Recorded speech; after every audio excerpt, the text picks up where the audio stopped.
जय श्री कृष्ण। आप सभी को मेरे YouTube चैनल आस्था दिल से स्वागत है। तो आज मैं जीवित पुत्री का व्रत कथा लेके आई हूँ, तो चलिए सुनते हैं।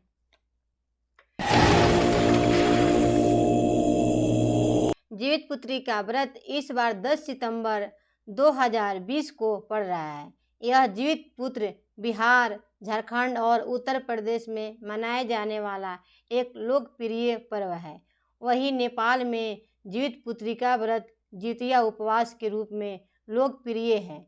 संतान धर्मावलंबियों में इस व्रत का खास महत्व है। वंश वृद्धि और संतान की लंबी आयु के लिए महिलाएं जितिया का निर्जला व्रत रखती है। इस दिन माताएं अपनी संतानों की सुरक्षा और स्वास्थ्य के लिए पूरे दिन तथा पूरी रात 24 घंटे तक निर्जला उपवास करती है।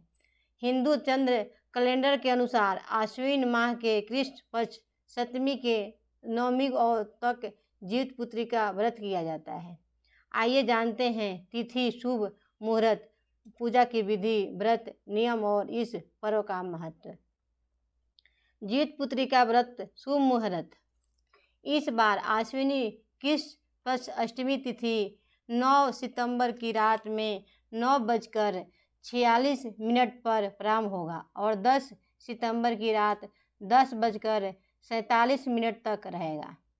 10 सितंबर को अष्टमी में चंद्रोदय का अभाव है। इसी दिन जितिया पर्व मनाया जाएगा। व्रत से एक दिन पहले सप्तमी 9 सितंबर की रात महिलाएं नहाए खाए करेगी। गंगा सहित अन्य पवित्र नदियों में स्नान करने के बाद मड़ुआ रोटी, नोनी, साग, कंदा, झिंगनी आदि का सेवन करेंगी। व्रती स्नान भोजन के बाद पितरों की पूजा भी करेंगी। नहाए खाए की सभी प्रक्रिया 9 सितंबर की रात 9:47 से पहले ही करना होगा, क्योंकि 9:47 के बाद अष्टमी तिथि शुरू हो जाएगी। जितिया व्रत का पालन करने का शुभ समय 11 सितंबर सुबह सूर्योदय से लेकर दोपहर 12 बजे तक रहेगा। व्रती महिलाओं का जितिया व्रत के अगले दिन 11 सितंबर को 12 बजे से पहले पालन करना होगा। जीवित पुत्रिका व्रत का महत्व।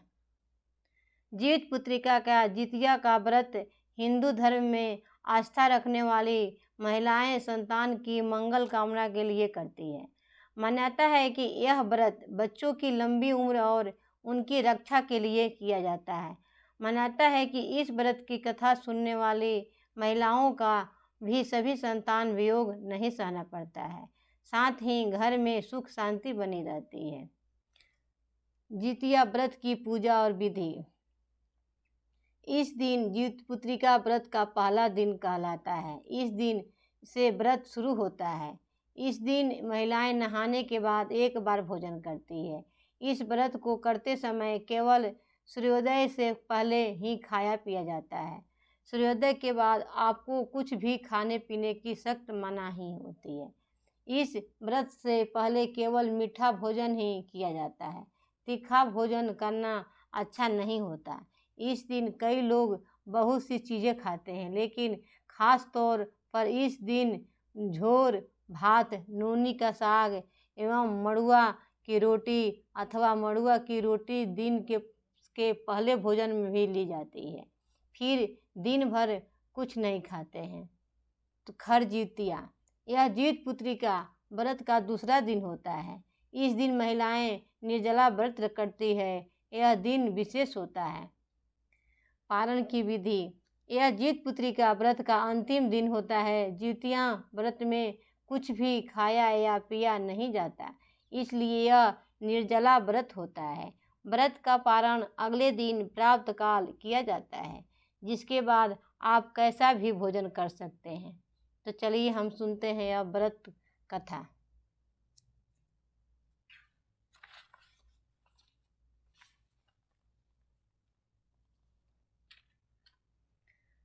जिमोताहन नामक एक राजा था।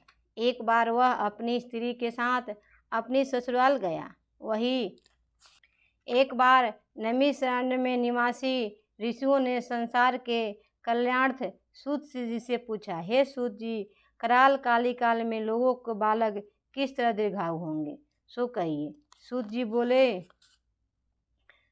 जी बोले, जब द्वापर का अंत और कलियुग का आरंभ था, उसी समय बहुत सी शोकाकुल स्त्रियों ने आपस में सलाह की कि क्या इस कलियुग में माता के जीवित पुत्र दीर्घायु हो जाएंगे।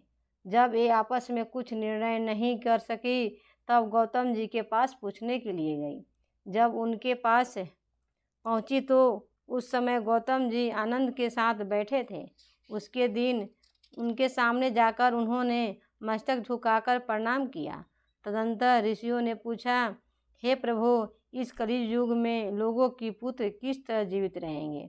इसके लिए कोई व्रत या तप हो तो कृपा करके बताइए।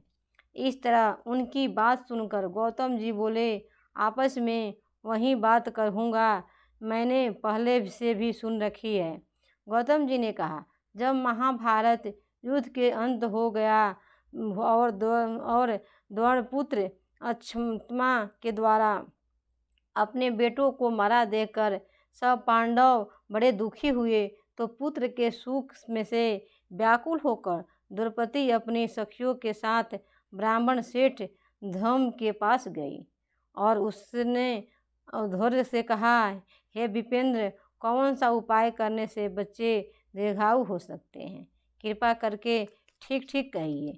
धैर्य ने बोले, सत्ययुग में सत्य वचन बोलने वाला, सत्याचरण करने वाला समदर्शी जिमुतवाहन नामक एक राजा था। एक बार वह अपनी स्त्री के साथ अपने ससुराल गया और वहीं रहने लगा।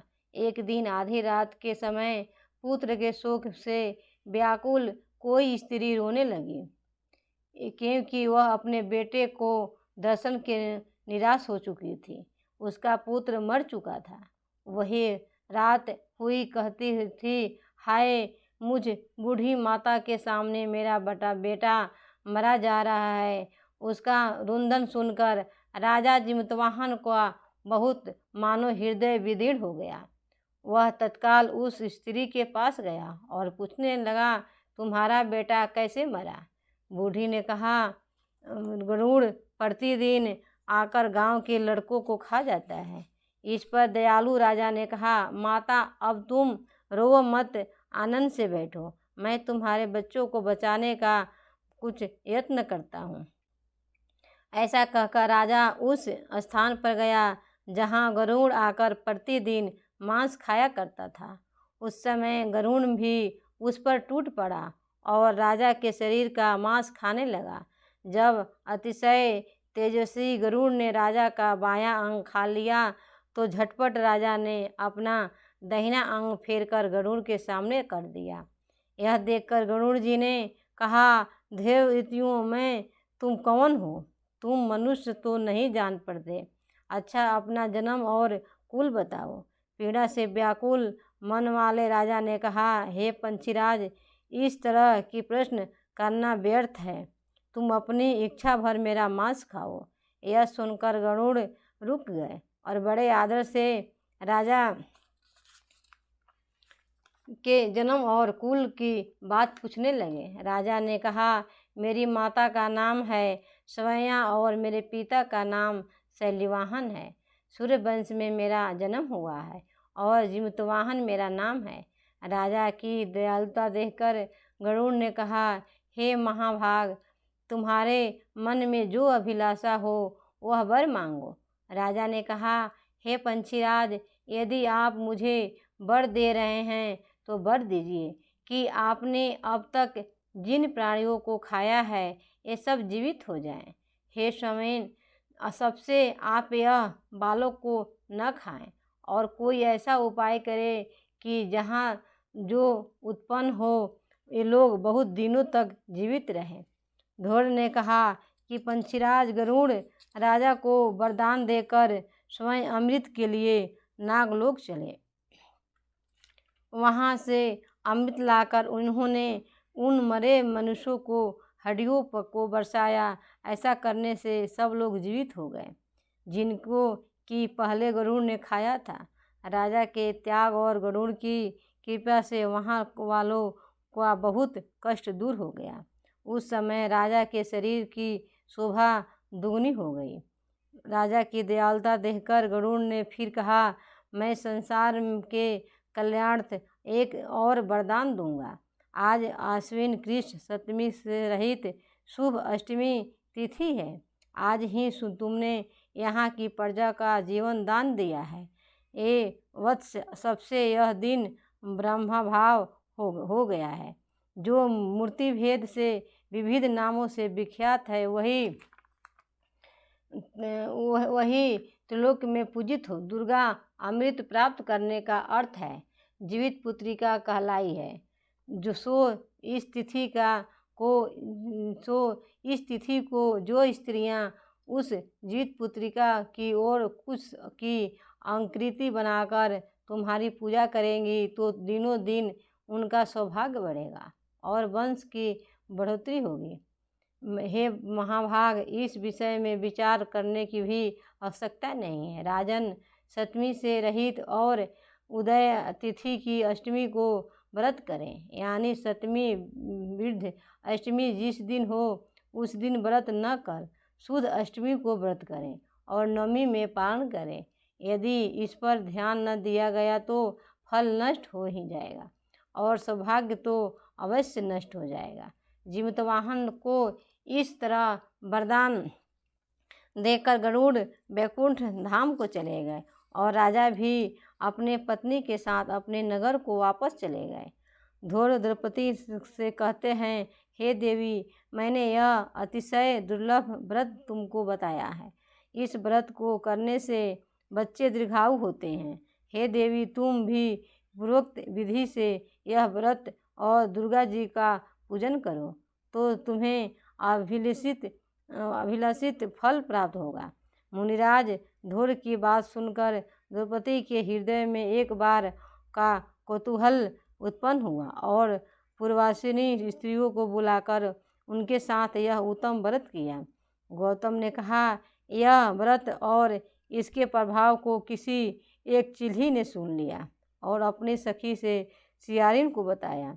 इसके बाद पीपल के वृक्ष के शाखा पर बैठकर उस चिल्ही ने उस वृक्ष के खोते में बैठकर सियारिन ने भी व्रत किया। फिर वही चिल्ही किसी उत्तम ब्राह्मण के मुंह से वह कथा सुनाई और पीपल के खोते में बैठी हुई अपनी सखी को सुनाया। सियारिन ने आधी कथा सुनी थी कि उसको भूख लग गई। वह उसी समय शव से भरे हुए शमशान में पहुंची। वहां अच्छे इच्छा भर मांस और भोजन किया और चिल्ही बिना कुछ खाए पिए रह गई और सवेरा हो गया। सवेरे वह गौशाले में गई, वहां गौ का दूध पिया। इस तरह नवमी को पालन कर किया। कुछ दिनों बाद ये दोनों मर गई और अयोध्या में किसी धनी व्यापारी के घर जन्मे। संयोग से उन दोनों ने एक घर में ही जन्म ली, जिसके सियारिन जेठ थी और चिल्ही छोटी थी। दोनों ने सभी शुभ लक्षणों से युक्त थी, इसलिए बड़ी लड़की काशीराज के और छोटी उसके मंत्री के साथ ग्रहणंत अग्नि के सामने विधि पूर्वक ब्याही गई। पूर्व जन्म में कर्म फल से वह मृगनयनी रानी हुई। जिस किसी को संतान को उत्पन्न करती वह मर जाती और पूर्व जन्म के बातों से स्मरण करने वाली मंत्री की पत्नी अष्ट वसुओं से सदृश तेजस्वी 8 बेटे उत्पन्न किए और सभी जीवित रह गए। अपनी बहन के पुत्रों को जीवित देखकर ईर्ष्यावश राजपत्नी अपने स्वामी से कहा कि यदि तुम मुझे जीवित रखना चाहते हो तो इस मंत्री के पुत्रों को भी उसी जगह भेज दो जहाँ मेरे बेटे गए हैं, अर्थात इन्हें मार डालो। यह सुनकर राजा ने उस मंत्री के पुत्रों को मारने के लिए कई प्रकार के उद्योग किए, पर मंत्री पत्नी ने जीवित पुत्रिका के पुण्य बल से बचा लिया।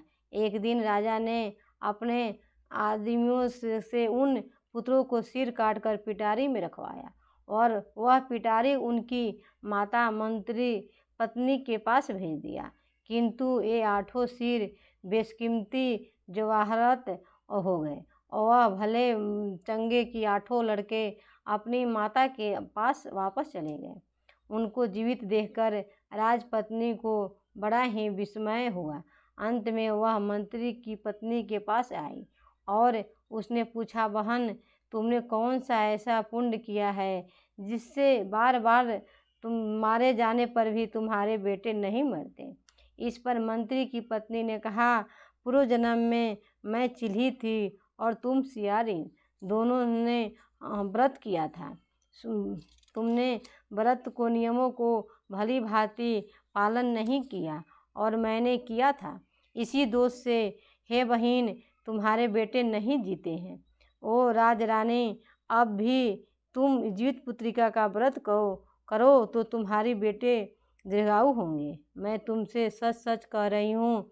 उसके कथनानुसार रानी ने व्रत किया, तभी से उसके कई बेटे सुंदर और दीर्घायु होकर बड़े बड़े राजा सूत्र से कहते हैं कि सब प्रकार का आनंद देने वाला मैंने यह दिव्य व्रत बतलाया। स्त्रियां चिरंजीवी संतान चाहती हो तो विधि पूर्वक यह व्रत करें।